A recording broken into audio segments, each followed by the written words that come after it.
Hello, my name is Max Meindl and I would like to present to you a paper written by me and co-authors Silva and Polifke that has recently been accepted in Combustion and Flame, and the title of this paper is On the Spurious Entropy Generation Encountered in Hybrid Linear Thermoacoustic Models. So to start things off, we are gonna talk about a little bit of the fundamentals we need to know in order to understand the topics of the paper. So consider first a very academic test case of combustion. So this is a one-dimensional duct in which we choose the inlet velocity exactly equal to the laminar flame speed. This will yield a flame that will, in good approximation, stay exactly in the position where we started at. And we're doing nothing fancy here. As I said, it's just a 1D duct. The flame is very thin, so very acoustically and also convectively compact, and we have perfectly premixed combustion. So our intention now is to see what happens if we force this flame acoustically. So we excite the inlet velocity with small perturbations, positive and negative. Let's say just harmonically oscillating. And we are interested in what the flame will do and how the heat release perturbations will respond. So if we do that, for example, in CFD, then we see that the flame moves exactly with the same velocity that we have here at the inlet. So U prime F is the flame velocity. It's just the movement of, or the movement speed of this flame that we have here. And the temporal integral of that, of course, will be the flame displacement, and we'll call it x prime f. So why will that happen? Well, we see that before we had the forcing here, we had a perfect balance between the inlet velocity and the laminar flame speed. The acoustic forcing itself will not change the value of the laminar flame speed, but it will disturb this balance that we had before, and we can see that the remainder, so to say the relative velocity, will be u prime, and this is exactly the velocity that the flame will move with. And of course, as I said, the displacement of the flame will be the temporal integral of the velocity, of the flame velocity. And here we already see one theme that will be important later on, which is that the longer time we force with the same velocity, the bigger the flame displacement will be. So if we are looking at harmonic perturbations, that means the lower the frequency with which we're forcing, the bigger the displacement of the flame will be. And for very high frequencies, assuming that we still have a compact flame, the displacement will be near zero, because the time to displace the flame is also near zero. So the last important question we would like to address here is what happens to the perturbed heat release rate. Well, it's zero. The flame does not change in shape. I mean, it can't, it's a 1D flame. It's also acoustically compact, so there is no stretch or compression effects in the flame. So the flame just moves from upstream to downstream and vice versa, but it doesn't change the overall heat release rate. So now let's go on a thought experiment. What would happen if we fix this flame in place, which means we somehow artificially suppress the flame movement. So we have no flame movement velocity, no flame displacement. Well, now if we again force acoustically, what will happen is that we change the mass flow that goes through the flame. However, the heat release rate will keep at zero, the perturbed heat release rate, which means we have the same heat release rate as in steady state, but sometimes we have more mass flow through the flame when U prime is positive, and sometimes we have less mass flow. And this will lead to the fact that when we have more mass flow, the fluid will be heated less, so we have lower downstream temperature. And if we have less mass flow, we have the exact opposite effect. We have a higher downstream temperature. And when we're speaking of perturbation characteristics. There's no characteristic of temperature waves, but one of entropy waves, which is basically one-to-one correlated to the temperature waves in this case. So we get entropy waves downstream of the flame, which are negatively correlated to the velocity fluctuation. And this, for example, you would be able to observe if you just had a heated wire in a flow and then you perturb the flow velocity, you would see exactly this behavior. However, for a flame, we know from CFD simulations and also from observations in experiment that this is not what happens, because in fact the flame would move rather than produce entropy waves. But in order to understand everything that's coming up, this is a very important paradigm. If we allow flame movement, for a case where flame movement is physical, we will get correct results. But if we suppress this flame movement artificially, we will get spurious entropy waves. And these spurious entropy waves are, of course, detrimental if we want to predict the perturbation fields for, let's say, a thermoacoustic stability analysis. So the next question is, who would be so cruel to fix the flame in place? Because we all know flames should be able to move because they're part of a kinematic balance of the approach flow and the laminar flame speed. Well, some very renowned models are, for example, most networks models, because there we have a set position where the flame is. In this case, for example, it's here. This is a screenshot taken from TIX, our open source software for thermoacoustic stability analysis of network models. But also, when we look at a lot of publications, usually this is done in Helmholtz solvers. You have some steady state mean flow that you impose there. Might be just analytical solutions, might also be from a CFD solution or even from experiment.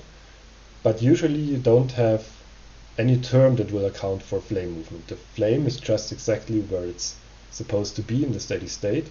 And if there is velocity perturbations impinging on the flame, there is no second effect in terms of flame movement to compensate for that. So knowing what we just discussed, we should expect that there will be entropy waves generated. However, those models usually, except for some special cases, do not account for entropy waves at all, because the governing equations of the acoustics in these cases don't have entropy waves, don't have a convection equation for entropy waves. So in theory, we would generate spurious entropy waves here, but no one cares because they don't appear in our results and they have no impact anyway. So everything is fine on this side. However, there is more advanced, more sophisticated methods. For example, stability analysis by means of linearized Euler or linearized Navier-Stokes equations. And this is a field where not only I, but also a lot of other authors have delved in the past.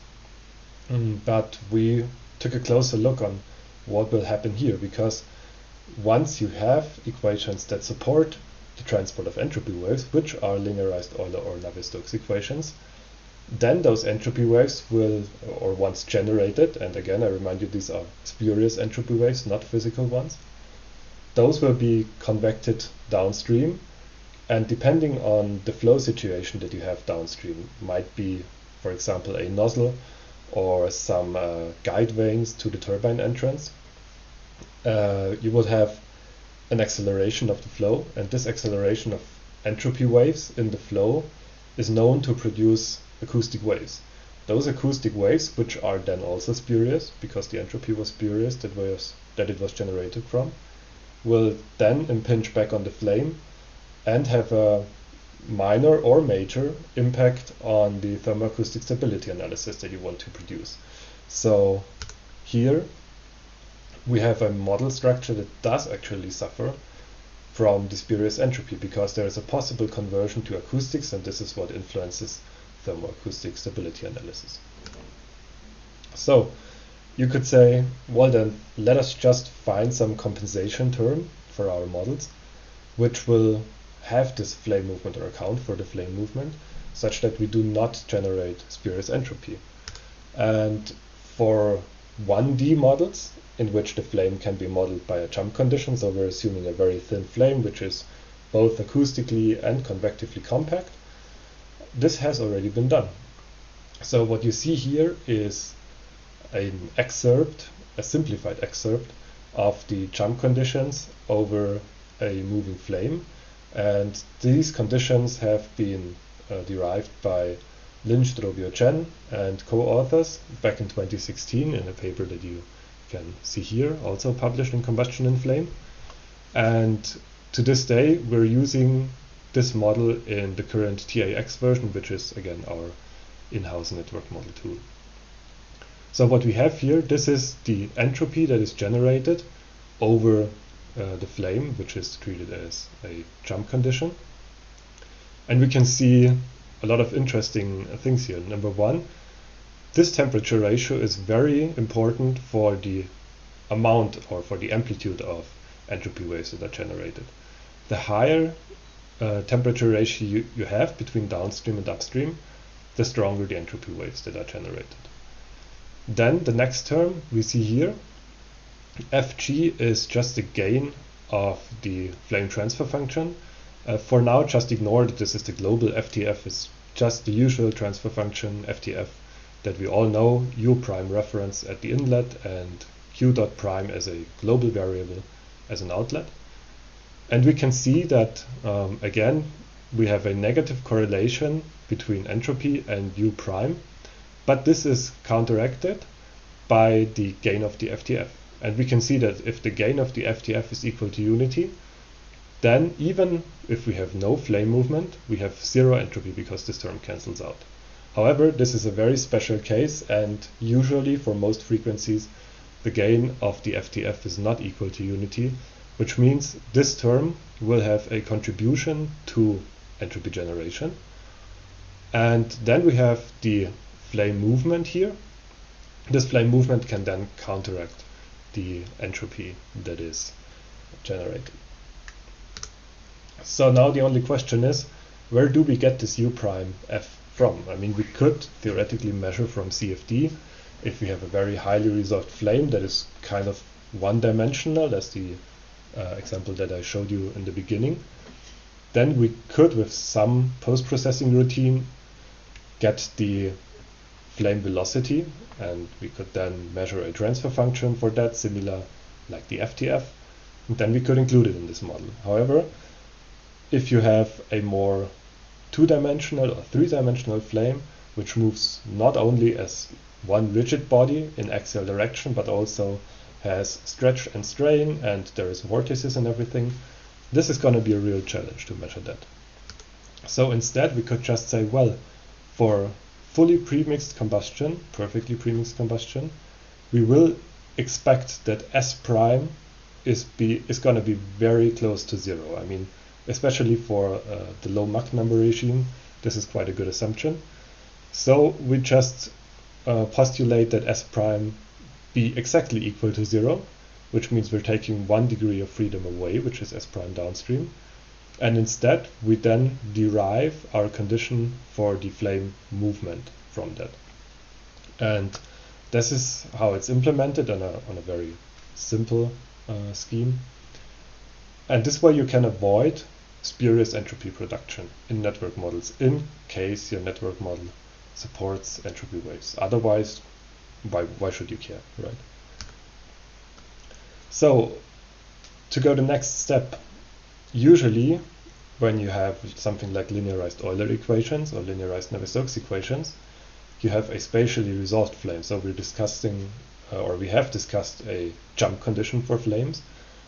But if you have a spatially resolved domain on which you have a heat release zone, you will also have a spatially resolved zone for the perturbed heat release rate.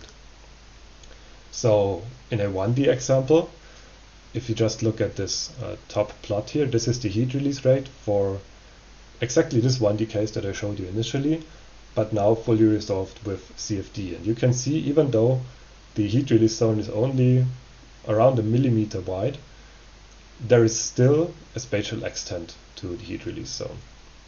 So this is now a 1D case, forced acoustically. What you can see is both we have results from CFD in here, which we'll be regarding as kind of the truth here, because the CFD was very, very highly resolved. However, then we also have a hybrid model setup of linearized Navier Stokes equations, exactly the kind of equation you would use for a case like this, where you have, okay, minor viscous effects, but definitely a lot of heat conduction playing a role. And I mean, having an FTF, a global FTF here, is not really important because, as we saw, and we could also measure from CFD, the heat release rate, spatially integrated, so the scalar heat release rate, is basically 0 for this case. And now we want to compare how well the LNSE compare to CFD. The first thing we see is I have 8 snapshots here of a oscillation at 100 Hz. We did the velocity forcing at the inlet. You can see here it's positive when all this phase starts, and it's negative at 7/8 pi, which means the second part of the oscillation is not shown. It's just the negative of what you can see in the first half of the oscillation, and all the interesting effects can already be seen in the first half. So let us take a look at the CFD first to get an impression for what the physics is like in this case. So we're looking at the dashed lines. When we start to force, the flame is initially at no displacement, and once we come into like a quarter of the oscillation, we can see the following picture. The heat release rate, the perturbed one, is negative upstream and positive downstream, which, as we will show in one of the next slides, means that the flame is now positioned a bit more downstream than it was in the steady state. So we had flame movement, but also we had a lot of entropy perturbations built up within the flame, but also being consumed in the flame, such that after the flame there is no entropy perturbations left, which is exactly what we would expect from the flame. However, if we take a look now at the results of our hybrid LNSE model, this is very, very different. So first glance, we have no agreement between LNSE and CFD in whatever quantity, and the reason for that is the following. Because we only have a global FTF which says overall gain is basically 0, and you can see this, the red line is constantly at 0. We have no modeling of the flame at all, because there's no excess heat release, nothing. Which means the entropy will build up very similar to CFD, as we can see here, but there is no mechanism that consumes this generated entropy, at least not a mechanism that is strong enough. You can see there is a lot of spurious entropy left over that will then convect downstream of the flame towards the outlet. And on a same note, not only have we a lot of entropy at the outlet, but also velocity fluctuations are wrong. Okay, for this case, because there's no heat release perturbations, it should be U prime at the outlet equal to U prime at the inlet, but the LNSE show a very different picture. However, this is subject to future research and future publications. In these publications, we will only care about the spurious entropy that is generated. If we want to quantify that over the full frequency range, we can do something like define a entropy transfer function. And this entropy transfer function works in the same way as an FTF would, but instead of measuring the integrated heat release, we're measuring the entropy wave amplitude at the outlet of the domain. And the outlet of the domain, so the domain is very short, there is no diffusion or attenuation in any way between the flame and the outlet for the entropy waves. And what we can see, no surprise, we have CFD results which you can barely see. This is a blue line that coincides basically with the x-axis here, and the gain is 0, as we expected. We don't expect any significant entropy waves for this case.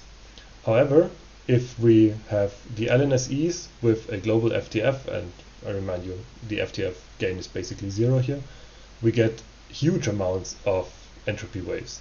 So a magnitude of 0.8 is already very, very significant. And we can also see that this is a low-pass filter.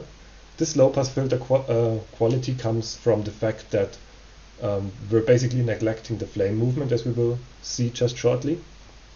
And as I said in the beginning, flame movement is more pronounced, or flame displacement is more pronounced when we have low frequencies, and this is exactly what we're seeing here, okay? Maximum heat release or maximum spurious entropy in the low frequency range. So if we were to put a choked nozzle downstream of this flame, and we simulated that by just using some analytical formulations on how strong the acoustic response or the secondary acoustic noise would be if we were to accelerate those spurious entropy waves downstream of the flame, then those secondary acoustic waves would be 284% as strong compared to the primary ones that we use for forcing. So those are the acoustic waves that dominate the field. And if you now think about doing something like thermoacoustic stability analysis with this case, and you have almost 3 times as much spurious amplitude of acoustics compared to your actual physical one, that's a nightmare. You're gonna get very, very wrong results. So quite obviously we need to introduce some flame movement to this model as well, just as we needed for jump conditions. And how will we be able to do this for a spatially resolved flame? Well, for this case you could say it's quite straightforward. As long as the flame is acoustically compact, we could say that it moves something like a rigid body does, exactly with U prime, as we demonstrated initially. So you know the flame movement, and then you kind of have to find a way to introduce a compensation term, a flame movement term, into the linearized Navier Stokes equations, and then you're done. That maybe is not an easy task, but it should be possible. However, if you think further, there is also 2D and 3D flames. So in 2D, this is a very simplistic 2D case we will be talking about later on. So this is just a duct of constant cross-section. Upstream here we have isothermal cold boundary conditions in CFD, and then we change to adiabatic such that the flame can heat up the walls and anchor here. So this is kind of the most simple 2D case that you could construct, or we could come up with. And this case behaves in the following way. Because there is an anchoring point down here, the flame has no movement at all here. This tip of the flame is maximum distance away from the wall, so this is a symmetry line here, and therefore it can move rather freely. So this tip behaves like a free moving flame, like the 1D case, and this behaves like a fixed flame of the 1D case. And in between you have a blend of those two things. Additionally, you will also have convective displacement waves which will travel down this path, or this flame shape, which make things even more complicated. But you might be able to use something like a level set solver, G equation or so, and you put in this shape, and you could maybe determine at runtime what the flame displacement will look like. Okay, another very challenging task, but maybe borderline doable. However, if we think about this flame now, which is a turbulent swirl stabilized flame, so we have a swirler here, and that generates swirl, and then you have this flame here. This is, I mean, I don't know how I would model such a thing in terms of flame movement, so this is very complicated. We should find a different solution. Well, let's look at the 1D flame and try to fix this one. So if we remember what we did to the jump conditions of the flame, we just claimed that S prime should be 0 downstream of the flame, and thus our problems were solved, because we could deduce U prime of the flame from that. However, as we just saw from the CFD images of the 1D case, we cannot claim S prime equal to 0 at every position in the flame, because that's just simply wrong. There is a lot of entropy building up in the flame, and only after the flame we have the condition that S prime is equal to 0. However, we need some local condition to get the flame movement, so this won't help. And additionally, things get more complicated if we get into multiple dimensions like 2D and 3D, because then the flame movement will be a vector valued function, right? And we have to find that depending on the 2-dimensional or 3-dimensional space. So very hard to find again. So we've come up with a very simple illustration of what is going to happen, and I think this is really at the core of the paper, because now we're diving actually into the topics of the paper.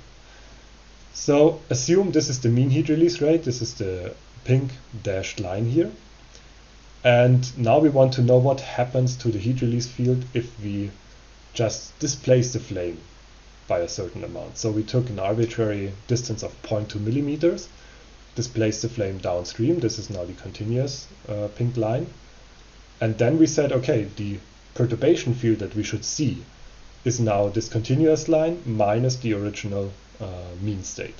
And if you do that, you get this yellow line, which are the perturbations. So that's omega dot prime. So the spatially resolved heat release perturbations.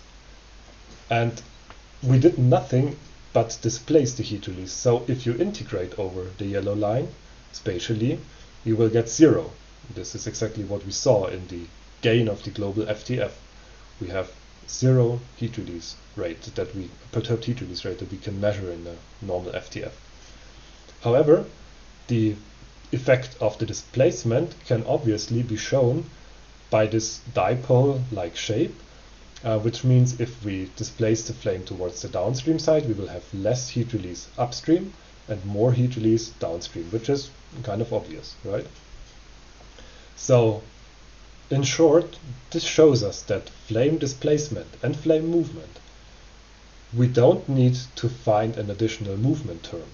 The only thing that we need to do is we have to correctly spatially resolve the perturbed heat release fluctuations.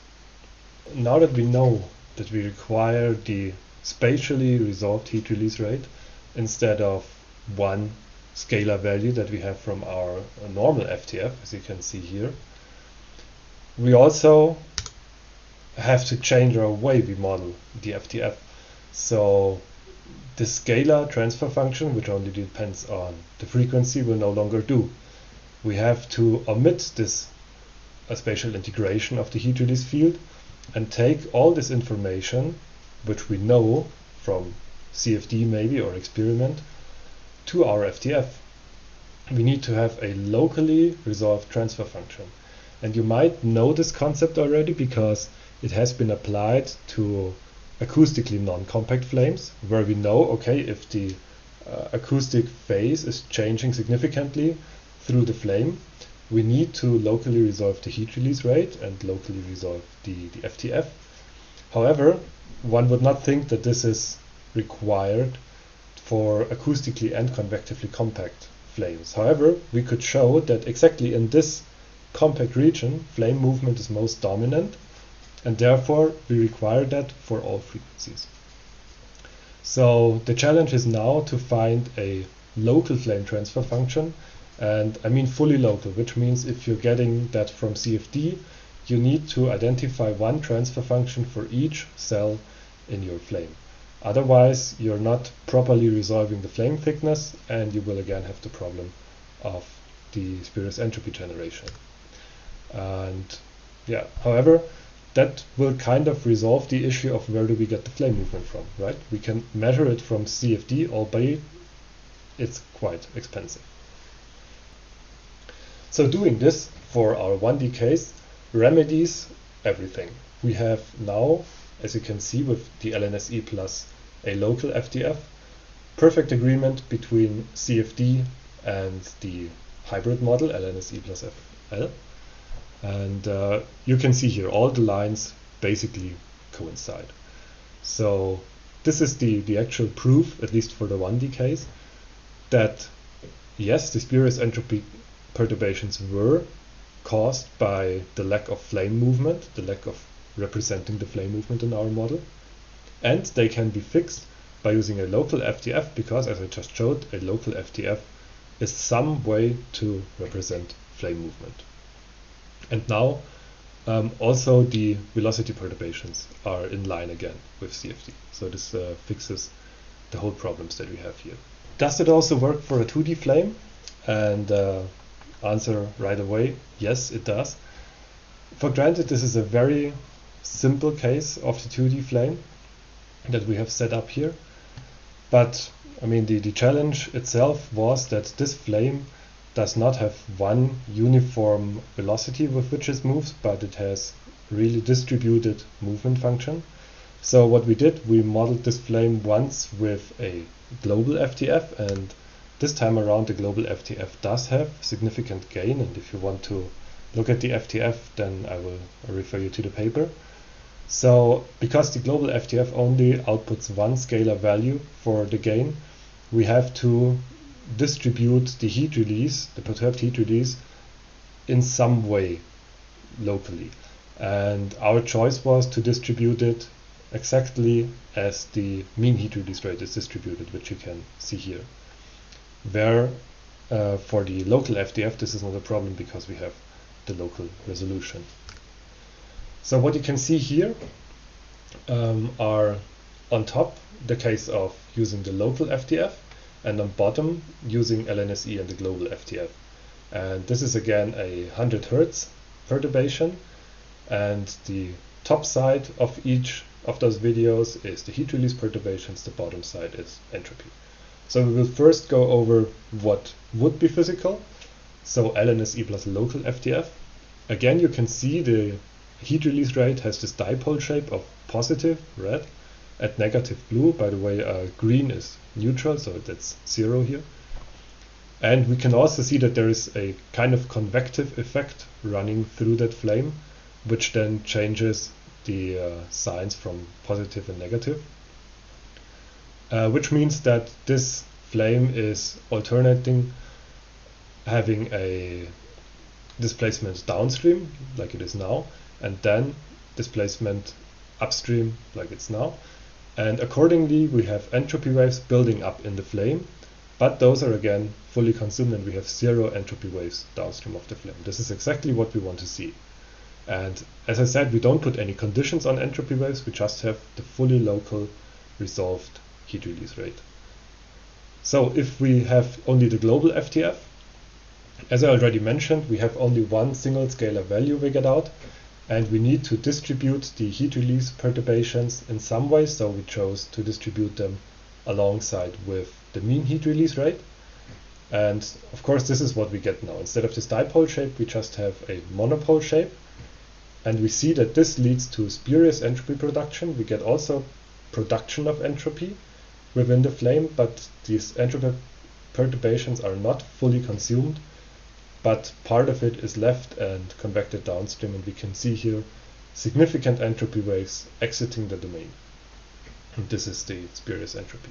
Looking again at the entropy transfer function like we did in the 1D case, we can see again the only model that generated a lot of spurious entropy is the LNSEs with a global FTF, whereas the CFD and, as we also saw, the LNSE with the local FTF do not significantly produce spurious entropy.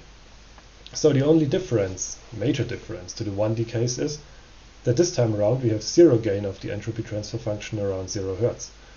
But if you remember these jump conditions, which are valid at 0 Hertz, you can see that if the gain of the FTF is equal to unity in the low frequency range, which it actually is because that's what we expect from an anchored flame, then we have 0 spurious entropy even without the movement of the flame. This is exactly what we have here.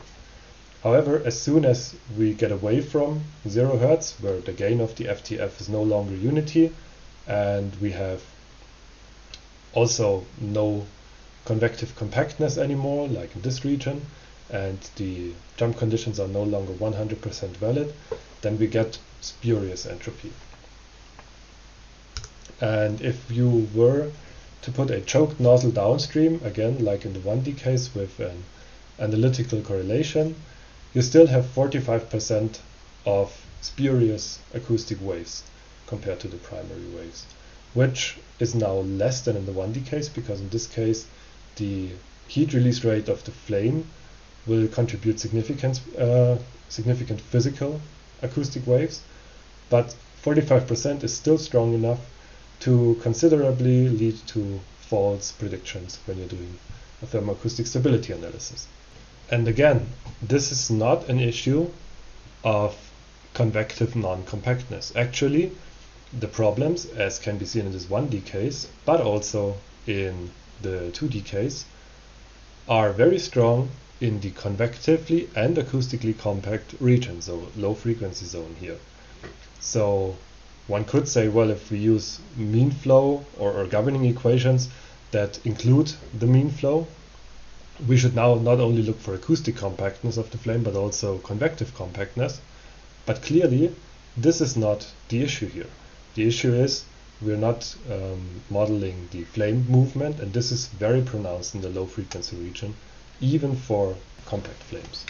So now that we know we require a local FTF, a fully local FTF, to fix the problem of entropy production, we still have the problem that getting this local FTF is quite expensive. Well, it was quite feasible to do that for the 1D and the 2D case, because those are laminar, they have small degrees of freedom, so you just run something like harmonic forcing with 10 cycles, and from the last cycle you take the Fourier transform and you get the FTF. However, it will be way more expensive and difficult to get a proper local FTF from a turbulent swirl burner like this one is, because the signal to noise ratio goes way down if you have turbulence, and in this case this is already quite difficult to measure the global FTF within reasonable uncertainty. So getting a local FTF to every cell within the flame region, which might be something like 1 million cells, is basically not feasible. So we have one more ace up our sleeves, which is the linearized reactive flow. So these equations, you don't need to read through all of them right now. Important is just the first 3 equations are the linearized Navier-Stokes equations. The fourth one is the linearized species transport equation. So if we add those to our set of LNSE equations, we have the advantage of being able to directly linearize a combustion mechanism, because now we know everything that goes into this linearized combustion mechanism, which is temperature fluctuations, density fluctuations, and fluctuations in species mass fraction. This alleviates the pressure on having any kind of FTF, because this monolithic model does not require any sort of external flame transfer function or flame model of whatever kind. We have inherently accounted for perturbed heat release rate by linearizing the combustion mechanism. And therefore, we have also the correct spatial resolution of this heat release rate, which means that the problem of spurious entropy perturbation should not be popping up anyways, because we have the correct heat release rate model. And in fact, we can see that we get very, very good agreement to CFD and also to the local FTF LNSE combination. So linearized reactive flow basically does everything right. There is no further assumptions like in hybrid modeling, and therefore you get a consistent set of equations which does not produce spurious entropy. However, we until now have not delved into the realm of turbulent combustion with the LRF, so it is still an open question whether this will work well for turbulent swirl flames, for example, or if the modeling will let us down at that point. However, we still have hope that this might work, especially now that we know we need a local FTF, and getting one for a turbulent swirl burner is near impossible. So to sum up this talk, we introduced at the beginning a bit of basic knowledge about flame movement and how it is connected to the spurious entropy generation. Then we saw that when we employ governing equations that do support the transport of entropy perturbations, we are in trouble, because those entropy perturbations do not only spoil the perturbation fields in the flame zone, but could also lead to secondary acoustic waves, which will then pollute our solution and give us wrong predictions for thermoacoustic stability analysis. And we propose two ways to solve this problem. Number one is measuring of a local FTF and using that together with linearized Navier-Stokes equations. But also it is possible to employ the linearized reactive flow to get a monolithic model, which also does not have the problem of spurious entropy perturbations. So if you're now interested in reading this paper, it is freely available as full text on ResearchGate. And if you have any questions or feedback on that, please feel free to contact me. I would look forward for a fruitful discussion.